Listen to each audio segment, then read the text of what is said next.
Welcome to the History and Heritage podcast with me, Liam Blake.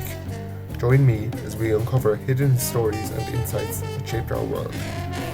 From mysteries to legacies, join us on this journey through time. The old Irish setter was red and white, the modern one wholly red. That change is not an evolution of nature, but of fashion. That is a quote from Captain Graham, the English canine historian, from 1879. In today's episode, we return once more to the world of Ireland's native dogs, those faithful companions whose stories are interwoven with the landscape, the economy, and the spirit of Irish rural life. Having previously explored the better-known Irish red setter, today we turn our attention to its lesser-known but older cousin, the Irish red and white setter. The red and white setter is a breed whose story offers us more than just an insight into canine history. It opens a window into the evolving dynamics of Irish country estates, sporting traditions, and the shifting values that came with modernity. Its journey from pride of the hunt to near oblivion and slow revival mirrors broad tensions in Irish history, between practicality and fashion, between rural tradition and urban influence, between local identity and international trends. The Irish red and white setter is widely regarded as the ancestor of all modern Irish setters. Its origins can be traced with some confidence to the late 17th century, though some argue that dogs performing similar roles may have existed even earlier, influenced by Spanish and French pointing breeds brought to Ireland through trade and war. These early setters were bred primarily for function rather than form. Their job was to stop and sit at the scent of game birds such as partridge, snipe or grouse, enabling hunters to cast a net over the birds in the days before the widespread use of guns. Speed, stamina and a keen nose were the prized qualities, and appearance was very much a secondary consideration. The distinctive white coat with red patches was no accident of breeding, but a practical necessity. On the open moorlands and rough farmlands, the bright white of the coat made it far easier for hunters to spot their dogs at a distance. In poor light, against heather and bracken, the dog's flashing white markings became vital for coordination between man and animal. By the 18th century, the Irish red and white setter had spread widely across the country. It was especially strong in Connacht and Ulster, where a mixture of aristocratic estates and tenant farming communities placed high value on sporting dogs. A key figure in standardising the breed was the Reverend Mahon of Castlegar, County Galway, who, writing in the 1790s, worked systematically to breed setters with consistent markings, conformation and working ability.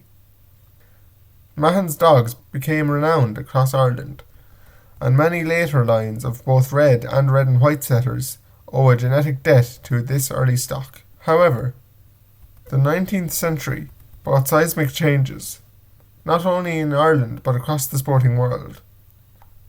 With the rise of formalised dog shows in Britain from the 1850s onward, aesthetic appeal began to rival and often eclipse working ability as the chief breeding goal. Judges, often drawn from the ranks of English aristocracy, began to prefer dogs with uniform, striking colours over the older, more irregular, patched coats. In setters, this meant that a rich, deep, solid red became increasingly desirable. Breeders responded quickly to this fashion by selectively breeding for dogs with less and less white in their coats. Therefore, the appearance of the breed shifted within just a few decades. The Irish red setter, sleek, glossy, and almost mahogany in colour, emerged as a show champion. The founding of the Irish Red Setter Club in Dublin in 1882 codified these preferences.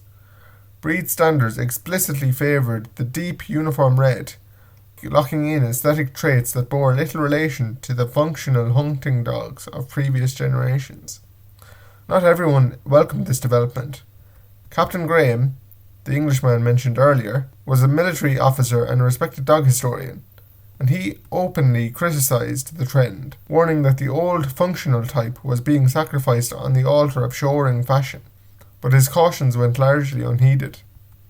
By the dawn of the 20th century, the Irish red and white setter had all but vanished from public life. surviving only in remote pockets where practicality still trumped fashion. This time was a perilous time for the Irish red and white setter. Ireland itself was going through immense upheaval. Economic depression, rural depopulation, war, civil war, and the drive for independence all contributed to the erosion of traditional rural life.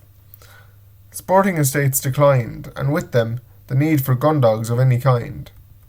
Without a formal breed registry, and with most show breeders focusing exclusively on solid red setters, the red and white variant slipped into near invisibility. By the 1940s, only a handful of dogs, recognisable as red and white type, remained. Yet, all was not lost. In scattered parts of Ireland, particularly in Donegal and Fermanagh, smallholders, gamekeepers, and traditional sportsmen had quietly continued to breed the old type. They valued the red and white setter not for show ribbons, but for its enduring field abilities, its steadiness, its nose, and its visibility in rough terrain. A crucial figure in the breed's rescue was Maureen Cuddy of Knockalla Kennels in Donegal. Recognising the danger of extinction, she undertook a dedicated breeding programme in the mid-20th century, working with the limited stock available. Her task was daunting. The dogs were few, often of mixed quality, and genetic bottlenecks loomed. With the help of Florence Nagle, a prominent British sportswoman and breeder, and a few committed enthusiasts, Cuddy began restoring the breed. They maintained meticulous records, avoided excessive inbreeding, and always prioritised working ability alongside appearance. The founding of the Irish Red and White Setter Club in 1944 was a milestone, gathering the scattered supporters of the breed into an organised effort for survival. Official recognition, sadly, was slow in coming. It took decades of steady advocacy, breeding, and proof of type before the Irish Kennel Club finally granted full recognition to the red and white setter in 1978. International recognition followed. The Fédération Cynologique Internationale, FCI, the international canine organisation, recognised the breed in 1981, and, after much campaigning, the UK Kennel Club, now known as the RKC, the Royal Kennel Club, added it to its register in 1999. Despite these successes, the red and white setter remains a very rare breed. Annual registration numbers in Ireland and Britain typically amount to only a few dozen, a fraction of the red setter's popularity. Even today, the breed exists mainly thanks to the dedication of a handful of breeders who often balance preservation with the challenges of maintaining genetic health. While the Irish red setter with its deep red coat became iconic, even immortalised as the symbol of Bus Éireann as mentioned previously in the previous episode, the red and white setter never achieved such cultural prominence. It remains a quieter, older relic of Irish sporting life, cherished by those who value authenticity over fashion.